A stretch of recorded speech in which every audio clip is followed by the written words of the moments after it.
പ്രിയരെ, ഏവർക്കും ഞങ്ങളുടെ ക്രിസ്തീയ വന്ദനം. മക്കൾ യഹോവ തരുന്ന അവകാശം, ഉദരഫലം അവൻ തരുന്ന പ്രതിഫലം എന്നും പിതാക്കന്മാർ മക്കൾക്ക് നല്ല ദാനങ്ങളെ കൊടുക്കുന്നു എന്നും വേദപുസ്തകം പറയുന്നു. ആയതിനാൽ മക്കൾ അവരുടെ മാതാപിതാക്കളുടെ അധികാരത്തെ അംഗീകരിച്ചും അവരോട് സ്നേഹപൂർവ്വം പെരുമാറിയും ബഹുമാനിക്കണം എന്നത് ദൈവ കൽപ്പനയാണ്. സദൃശ്യവാക്യങ്ങൾ 23:22 ശലോമോൻ പറയുന്നു, നിന്നെ ജനിപ്പിച്ച അപ്പന്റെ വാക്ക് കേൾക്കുക, നിന്റെ അമ്മ വൃദ്ധയായിരിക്കുമ്പോൾ അവളെ നിന്ദിക്കരുത്. എന്നാൽ ഈ ഉപദേശത്തെ കൈക്കൊള്ളാതെ ജീവിച്ച തലമുറയുടെ മുൻപിൽ കാണുവാൻ കഴിയുന്ന അറ്റുപോകാത്ത സ്നേഹത്തിന്റെ അടയാളം കരുതൽ സ്നേഹം.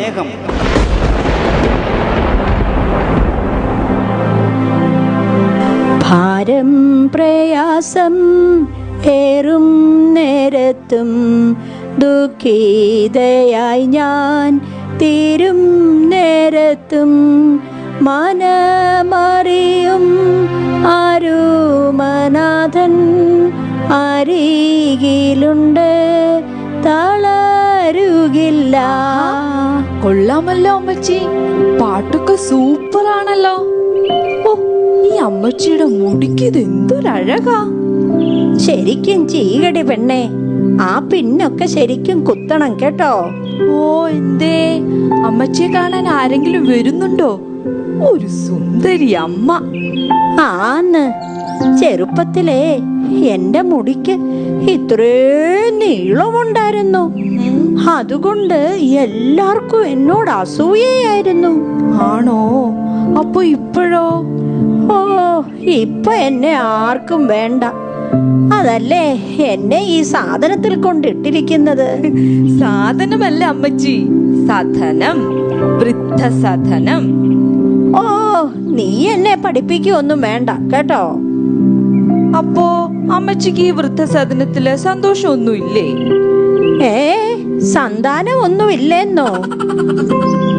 ഉണ്ടടി കൊച്ചേ, ദൈവം ഞങ്ങൾക്ക് 3 കുഞ്ഞുങ്ങളെ തന്നു. മൂത്തവൻ അലക്സ് കുട്ടി, രണ്ടാമത്തവൻ മത്തായി കുട്ടി. ഇതിനിടയിൽ ഞങ്ങൾക്ക് ദൈവം ഒരു പെങ്കൊച്ചിനെയും തന്നു. അവള് ജിൻസി മോള്. ആഹാ, അടിപൊളി. ഇന്നത്തെ കാലത്ത് 3 പിള്ളാരെയൊക്കെ വളർത്തി വലുതാക്കുന്ന കാര്യം വിചാരിച്ച എന്റെ അമ്മച്ചി, ഇപ്പോഴത്തെ ജെൻസ് തലമുറയ്ക്ക് തല കറങ്ങും. നീ എന്താ കൊച്ചേ പറഞ്ഞത്? എന്റെ മകള് ജിൻസി വരുന്നുണ്ടെന്നോ? ദേ കിടക്കുന്നു. മാങ്ങാന്ന് പറഞ്ഞ തേങ്ങാന്ന് തിരിയുന്ന ഈ അമ്മച്ചിയോട് പറഞ്ഞിട്ട് എന്ത് കാര്യം? ഇതങ്ങോട്ട് വെച്ചാട്ടെ, ചുമ്മാതെയല്ല. ആട്ടെ, അമ്മച്ചിയുടെ മക്കളൊക്കെ ഇപ്പൊ എവിടെയാ? ഓ, അവളും എന്റെ 2 ആൺമക്കളും എന്നെ വിട്ടൊരു പോക്ക് പോയതാ. ദേ വന്നു, ദാ പോയി. അപ്പനും അമ്മയും പ്രായമായാൽ ഇങ്ങനെയൊക്കെയാ. നിന്റെയും ഗതി ഇതൊക്കെ തന്നെ ആയിരിക്കുള്ളൂ. ശപിക്കല്ലേ അമ്മച്ചി, അത് ദൈവിക പ്രമാണത്തിന് തെറ്റാ. ആട്ടെ, എന്താ കാര്യം? ഞാൻ പറയാ. അതെ, നീ ആ വാതിലടച്ചേ. അതെന്തിനാ? അടയ്ക്കടി പെണ്ണേ, എന്റെ കുടുംബത്തിൽ നടന്ന കാര്യമാ. ഓ, ഈ അമ്മച്ചിയുടെ ഒരു കാര്യം. പുഞ്ചവയലിൽ പോയ നാളിൽ കൊഞ്ചൻ പക്ഷി കെഞ്ചിയതോ, കൊയ്ത്തിൽ കിട്ടുന്ന നെന്മണികൾ അല്പം തരണേ കുഞ്ഞുങ്ങൾക്കായി. പുഞ്ചവയലിൽ പോയ നാളിൽ. അമ്മച്ചി, കാര്യം പറ. പറയാം കൊച്ചേ. ആ പഴയ പാട്ടൊക്കെ പാടി വരുമ്പോ പണ്ട് നടന്ന സംഭവങ്ങളൊക്കെ നന്നായി ഓർമ്മ വരും. ഓഹോ, എന്നാ ഞാൻ പറയട്ടെ? ആ കഥ അല്പം ഒന്ന് തുറന്നിട്ടേക്ക്.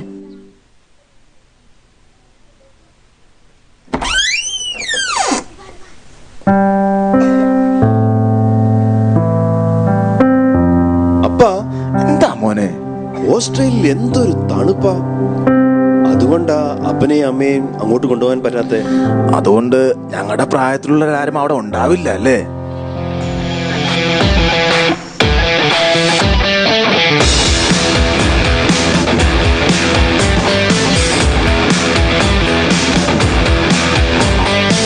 OMG! Whole family's here. എന്താണ് എന്റെ മോള് പറയണേ? ഓ മൈ ഗോഡ്, ഫുൾ ഫാമിലിന്ന്. മോളെ പരീക്ഷയ്ക്ക് പഠിച്ചത് വല്ലതും ഓർമ്മയുണ്ടോ? IDK. എന്ത്? ഐ ഡോണ്ട് നോ എന്ന്. Papa, come ASAP. TC. as soon as possible എന്ന്. അപ്പോ TC? ടേക്ക് കെയർ എന്ന്. അവൾ ഇങ്ങനെ പോയാലേ നിന്നെ താമസിക്കാതെ ഷോർട്ട് ഫോം ആക്കും.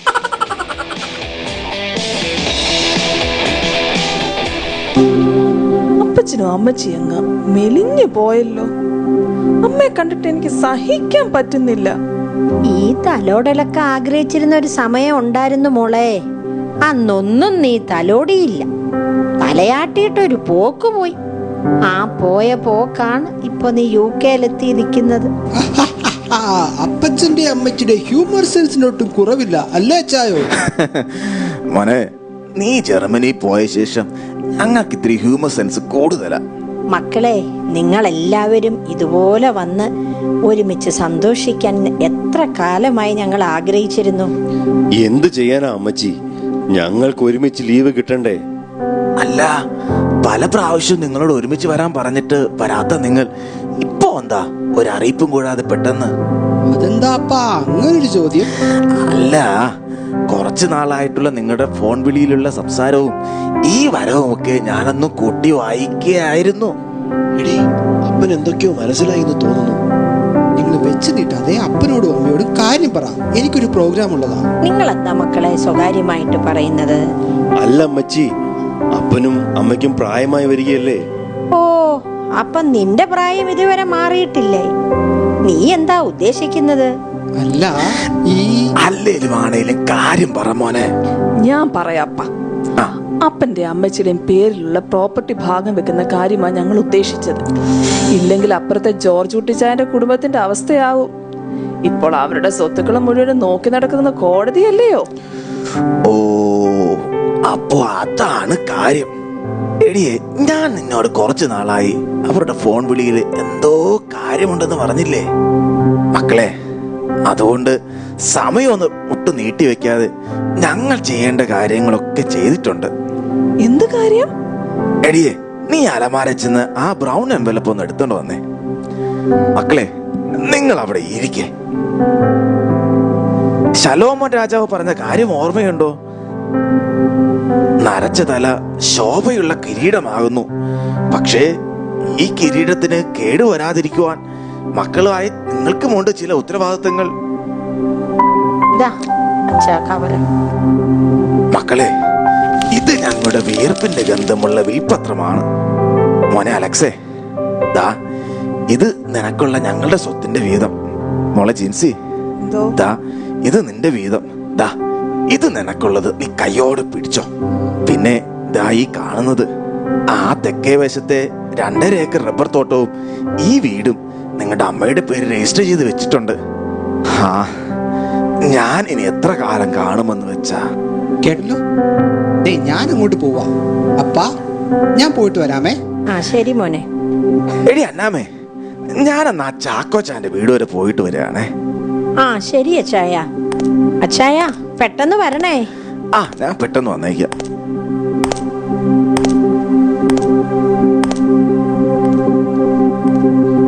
ഹലോ ആൻ, നമ്മൾ ഉദ്ദേശിച്ച പോലെ കാര്യങ്ങൾ നടന്നു. അപ്പൻ പ്രോപ്പർട്ടി എല്ലാം പാർട്ടീഷൻ നടത്തി. ബട്ട് കുറച്ച് പ്രോപ്പർട്ടി അപ്പൻ അമ്മയുടെ പേര് എഴുതി വെച്ചിട്ടുണ്ട്. അമ്മച്ചിയുടെ പേരിലാക്കിയ ആ പ്രോപ്പർട്ടി ഇനി എന്ത് ചെയ്യും? എടി, ഞാൻ എന്തെങ്കിലും പ്രാരാബ്ദം പറഞ്ഞ് അമ്മച്ചിയുടെ കയ്യിൽ നിന്ന് അടിച്ചു മാറ്റാം. ആ ജിൻസിയൊക്കെ അവിടെ ഉള്ളതാ, സൂക്ഷിച്ചു വേണം. അവൾ അവളുടെ മുറിയിലാണെങ്കിലും ചെവി നമ്മുടെ മുറിയിലോട്ട് കൂർപ്പിച്ചു വെച്ചുവരിക്കുമായിരിക്കും.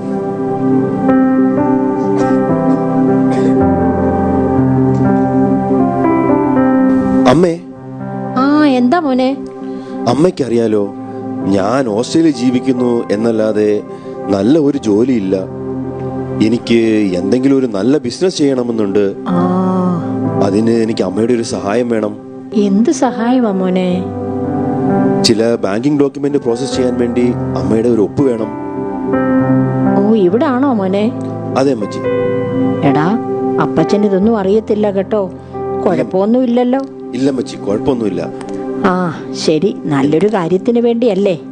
അമ്മച്ചി, ആ അപ്പൻ തന്ന പേപ്പറും കൂടെ തന്നേര്. ഞാൻ ബാങ്കിലൊന്ന് കാണിച്ചിട്ട് അങ്ങ് തിരിച്ചു കൊണ്ട് വന്നേക്കാം. ആ, ഇതാണോ മോനെ? അതെ അമ്മച്ചി.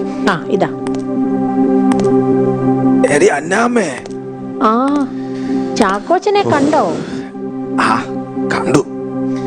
അവൻ അമേരിക്കയിൽ പോകുന്ന തിരക്കില. അതിനു മുമ്പ് ചില കാര്യങ്ങൾ ഓർപ്പിക്കാനുണ്ടായിരുന്നേ.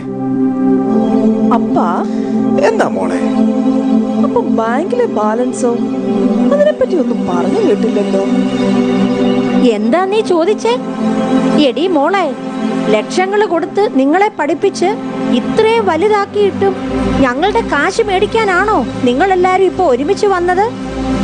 എടാ മക്കളെ, ചങ്കിക്കുത്തുന്ന ചോദ്യങ്ങൾ ചോദിച്ച് അയ്യോ അയ്യോ അന്നാമ്മേ. അയ്യോ അച്ചായ, അച്ചായ, എടാ മോനെ, ആംബുലൻസ് വിളിക്ക്. അച്ചായ, എന്തു പറ്റി? അയ്യോ അച്ചായ. കർത്താവേ. അയ്യോ, നമ്മുടെ അപ്പം നമ്മെ വിട്ടു പോയി. അച്ചായ, അച്ചായ, എന്നെ വിട്ടു പോയല്ലോ അച്ചായ. മക്കളെ, നിങ്ങൾ എന്നെ ഒറ്റയ്ക്കാക്കിയല്ലോടാ. എനിക്കിനി ആരുണ്ട്?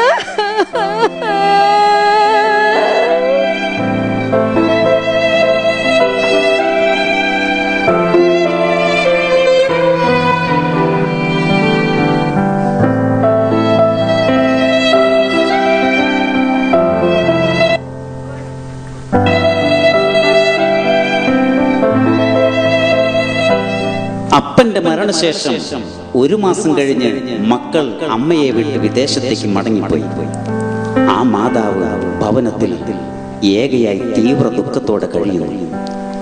വർഷം 2 കഴിഞ്ഞു.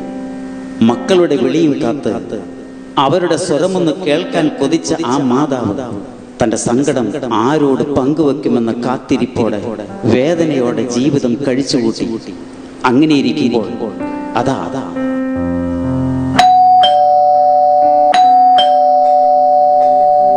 ആരാ? ഞങ്ങൾ ബാങ്കിൽ നിന്നാ. കേറി വരൂ. അമ്മച്ചി മാത്രമേ ഇവിടെ ഉള്ളോ? അതെ. ആരാ അലക്സ്? അലക്സ് എന്റെ മൂത്ത മോനാ. അവൻ അങ്ങ് ഓസ്ട്രേലിയയിലാണ്. 2 വർഷം മുമ്പ് ഈ പ്രോപ്പർട്ടിയുടെ പേരിൽ അലക്സ് 1 കോടി രൂപ ലോൺ എടുത്തിരുന്നു. നീ എന്താ കൊച്ചേ ഈ പറയുന്നത്? അവൻ അങ്ങ് ഓസ്ട്രേലിയയിൽ ബിസിനസ് നടത്തുവല്ലേ? ഇനി അവൻ എന്തെങ്കിലും ലോൺ എടുത്തിട്ടുണ്ടെങ്കിൽ തന്നെ അത് അടയ്ക്കുന്നുണ്ടാകും. ആ, ഒന്നും അടച്ചില്ല അമ്മച്ചി. ബാങ്ക് നോട്ടീസ് അയച്ചിട്ടും ഫോണിൽ അലക്സിനെ കോണ്ടാക്ട് ചെയ്യാൻ ശ്രമിച്ചിട്ടും മറുപടി ഒന്നുമില്ല. ലോൺ തിരിച്ചടയ്ക്കാത്തോണ്ട് ഈ വീട് ജപ്തി ചെയ്യാൻ ഞങ്ങൾ വന്നതാ. ജപ്തിയോ? ഈ വീടോ? ഇതെന്റെ അച്ചായൻ എന്റെ പേരിൽ എഴുതി തന്നതാ. അവൻ ഇത് വെച്ച് എങ്ങനെ ലോൺ എടുക്കാനാ? ഈ കാണുന്നത് അമ്മച്ചിയുടെ സിഗ്നേച്ചർ അല്ലേ? അമ്മച്ചിയുടെ പേരിലാ മോൻ ലോൺ എടുത്തത്. ചതിച്ചോ ദൈവമേ. സാറുമാരെ, ഒന്ന് നിക്കണേ, ഞാൻ എന്റെ മക്കളെ ഒന്ന് വിളിക്കട്ടെ.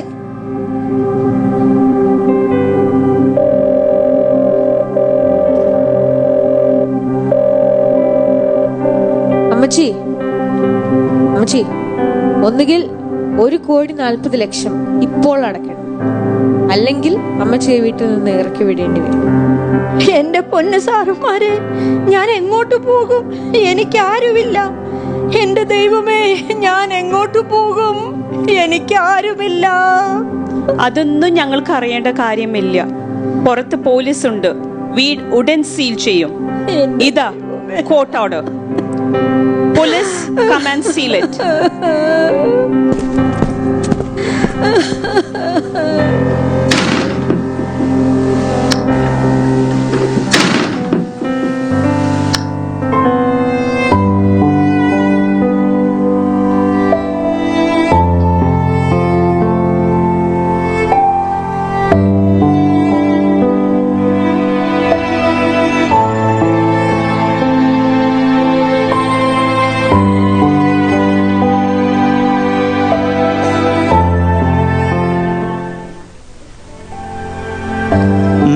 ഉപേക്ഷിച്ചും മുതൽ നഷ്ടപ്പെട്ടും വീട് വിട്ടിറങ്ങേണ്ടി വന്ന വിധവയായ ആ അമ്മച്ചിക്ക് വൃദ്ധസദനമല്ലാതെ ആശ്രയിക്കുവാൻ വേറെ വഴിയുണ്ടായില്ല.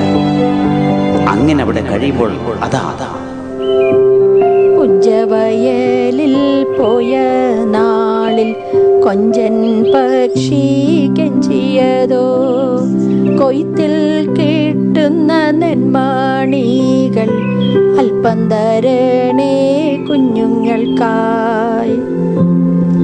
അങ്ങനെ എൻ്റെ മൂത്ത മോൻ പറ്റിച്ച പണി കൊണ്ടാണ് ഞാൻ ഇവിടെ അഭയം തേടേണ്ടി വന്നത്. അപ്പോ മക്കളെ വിളിക്കാറില്ലേ അമ്മച്ചി? ഇല്ല മോളെ, ആരും ഇന്ന് വരെ വിളിച്ചിട്ടില്ല. ആരാ സാറന്മാരെ? ഞാൻ ഈ ടൗണിലെ ഫെഡറൽ ബാങ്ക് മാനേജറാണ്. പേര് സ്മൈലി. ആഹാ, മുഖത്ത് നല്ല സ്മൈൽ ഉണ്ടല്ലോ. ഈ കൊച്ചേ അന്നാമ്മച്ചേട്ടത്തി അകത്തില്ലായോ? ഉണ്ടല്ലോ. ആരാ? എന്താ? അമ്മാമോ, ഇത് ഞാനാ, ചാക്കോച്ചൻ. ആഹാ, ചാക്കോച്ച, നീ എന്താ ഈ ബാങ്ക് മാനേജര് കൊച്ചുമായിട്ട്? എന്നെ ജപ്തി ചെയ്യാൻ വന്നതാണോ? അല്ല അമ്മാമോ, നമ്മുടെ അച്ചായൻ പോകുന്നതിന് മുമ്പ് കുറച്ച് ചുമതലയൊക്കെ എന്നെ ഏൽപ്പിച്ചിട്ടുണ്ടായിരുന്നേ. അതാ. എന്ത് ചുമതല? പറയാം. അപ്പച്ച, ഇതാരാ? ആ, ഈ അപ്പച്ചന് ഒരു കൂട്ടുകാരൻ അപ്പച്ചനുണ്ടായിരുന്നു കുഞ്ഞാവേ. ആ അപ്പച്ചന്റെ ഭാര്യയായത്. ഓ, ആ അമ്മച്ചാണോ ഇത്? അമ്മച്ചി, വാ മോളെ, ഇതാരാ ചാക്കോച്ച? എന്റെ പേരക്കിടാവാ അമ്മാമോ, ഈ ഓഫീസർ കൊച്ചി. ഞാനും അച്ചായനും നല്ല ചങ്ങാതിമാരായിരുന്നു. ഒരു പായയിൽ കിടന്ന് ഒരു പാത്രത്തിലുണ്ട്, ഒരുമിച്ച് പള്ളിയിലൊക്കെ പോയി അങ്ങനെ നടന്ന ആൾക്കാരാ.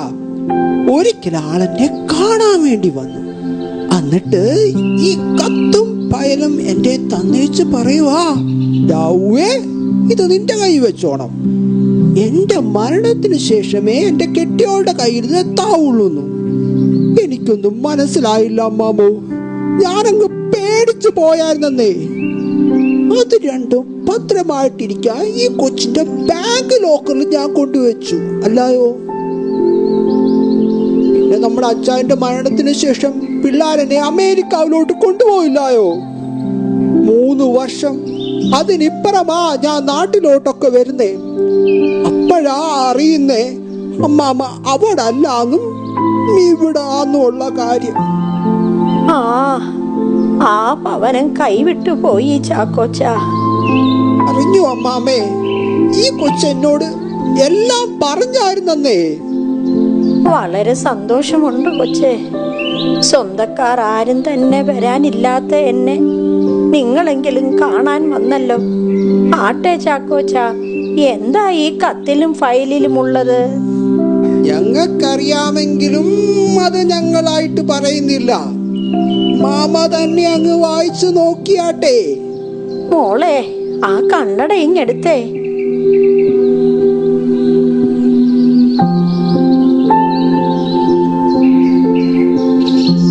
എൻ്റെ ഏറ്റവും പ്രിയപ്പെട്ട അന്നാമേ, നിന്നോട് എനിക്ക് ഒത്തിരി സ്നേഹമായിരുന്നു. എന്നാൽ അത് വാക്കുകൾ കൊണ്ട് വേണ്ട രീതിയിൽ പ്രകടിപ്പിക്കുവാൻ സാധിച്ചിട്ടില്ല. നീ ഓർക്കുന്നല്ലോ, നമ്മുടെ മക്കൾ സ്വത്തിന്മേൽ കണ്ണുവെച്ച് അവരുടെ ഫോൺ വിളിയിലും സംസാരത്തിലുമൊക്കെ വന്ന മാറ്റങ്ങൾ. അവരുടെ വരവിൻ്റെ ഉദ്ദേശം മനസ്സിലാക്കിയ ഉടനെ വിൽപ്പത്രം എഴുതി വെച്ചതോടൊപ്പം ഞാൻ മറ്റൊരു കാര്യം കൂടി രഹസ്യമായി ചെയ്തിരുന്നു. നിന്റെ പേരിൽ എഴുതി വെച്ചിരുന്ന വീടും പറമ്പും എൻ്റെ മരണശേഷം മക്കൾ ചോദിച്ചാൽ നീ പെറ്റമ്മയായതുകൊണ്ട് അവർക്ക് കൊടുക്കുമെന്ന് എനിക്ക് അറിയാമായിരുന്നു. അപ്പോൾ നീ അനാഥയാവും, തെരുവിൽ പോകേണ്ടി വരും. അതെനിക്ക് സഹിക്കാൻ പറ്റില്ല അന്നാമേ. അതുകൊണ്ട് ഞാൻ മരിക്കുന്നതിന് മുൻപ് നിന്റെ പേരിൽ ഒരു ചെറിയ വീടും കുറച്ച് സ്ഥലവും വാങ്ങുവാൻ ആഗ്രഹിച്ചു. ദൈവം സഹായിച്ച് അതിൻ്റെ ക്രമീകരണങ്ങളെല്ലാം നടത്തി. ആധാരമെല്ലാം നമ്മുടെ കുടുംബ സുഹൃത്തായ ചാക്കോച്ചനെ ഏൽപ്പിച്ചിട്ടുണ്ട്. അവൻ അത് നിന്നെ ഏൽപ്പിക്കും. നീ അത് കൈപ്പറ്റി ആ ഭവനത്തിൽ പോയി സ്വൈര്യമായി താമസിക്കുക. കൂടാതെ നിനക്കൊന്നിനും കുറവ് വരാതിരിക്കുവാൻ നിന്റെ പേരിൽ ബാങ്കിൽ ഞാൻ ഒരു ഡിപ്പോസിറ്റ് കരുതിയിട്ടുണ്ട്. ആ നിക്ഷേപം നിന്റെ മരണം വരെ കഴിവാനുള്ളതുണ്ട്. നിന്റെ മരണശേഷം അത് നമ്മുടെ മക്കൾ എടുക്കുകയോ എടുക്കാതിരിക്കുകയോ ചെയ്തുകൊള്ളട്ടെ. എന്നാൽ മരണം വരെ ഒന്നിനും കുറവ് തോന്നാതെ നീ സുഖമായി സമാധാനത്തോടെ കഴിയണം എന്ന് നിന്റെ സ്വന്തം അച്ചാച്ചൻ. എന്റെ അച്ചാച്ചോ, എന്നെ ഇത്രയും സ്നേഹിച്ച എന്റെ അച്ചാച്ചോ, ഈ സ്നേഹത്തിന് ഞാൻ എന്തു പകരം നൽകും? മാമോ, ഇതുപോലെ തന്നെ അല്ലായോ നമ്മുടെ യേശു കർത്താവും പാപികളായ നമ്മളെ സ്നേഹിച്ചു നിത്യ നരകത്തിൽ നിന്ന് വിടുവിക്കുവാനും ആ നിത്യജീവൻ നൽകി സ്വർഗത്തിൽ അവനോടൊപ്പം വസിക്കുവാനുമായി നമ്മുടെ പാപങ്ങൾക്ക് വേണ്ടി ആ ക്രൂശിൽ മരിച്ചത്. ആ നിസ്തുല്യ സ്നേഹത്തിന് നമ്മൾ എന്നാ പകരം കൊടുക്കാനാന്നേ? അപ്പച്ചന് അമ്മച്ചിയോടുള്ള സ്നേഹം കൊണ്ട് ഇത്രയൊക്കെ കരുതി വെച്ചിട്ടുണ്ടെങ്കിൽ സ്വർഗത്തിലെ മണവാളൻ നാം ആകുന്ന മണവാട്ടിയെ സ്നേഹിച്ച് എത്രയോ ശ്രേഷ്ഠമായത് കരുതി വെച്ചിട്ടുണ്ടാവും. ആ സ്നേഹം നിസ്തുല്യമാണ് അമ്മച്ചി. അതെ മക്കളെ, നിസ്തുല്യമായ ദൈവസ്നേഹം. ദൈവത്തിന് സ്തോത്രം. അപ്പോ എങ്ങനെ അമ്മാമോ, നമ്മൾ ആ ചെറിയ വീട്ടിലേക്ക് പോകുകയല്ലായോ? ആയിക്കോട്ടെ ചാക്കോച്ച, പോകാലോ. മോളെ, ഞാൻ ഇവരുടെ കൂടെ പോകട്ടെ. എന്നെ നന്നായി പരിചരിച്ച മോളെ ദൈവം അനുഗ്രഹിക്കും. എന്നെ അറിയുന്ന ദൈവമേ, നിൻ സ്നേഹമെത്രയോ അവർണ്ണനീയം. എന്നെ അറിയുന്ന ദൈവമേ, നിൻ സ്നേഹമെത്രയോ അവർണ്ണനീയം. പ്രിയരെ, അറ്റുപോകാത്ത ഈ സ്നേഹം നമുക്കും പിന്തുടരാം. അതിനായി ദൈവം ഏവരെയും സഹായിക്കട്ടെ. Thank you.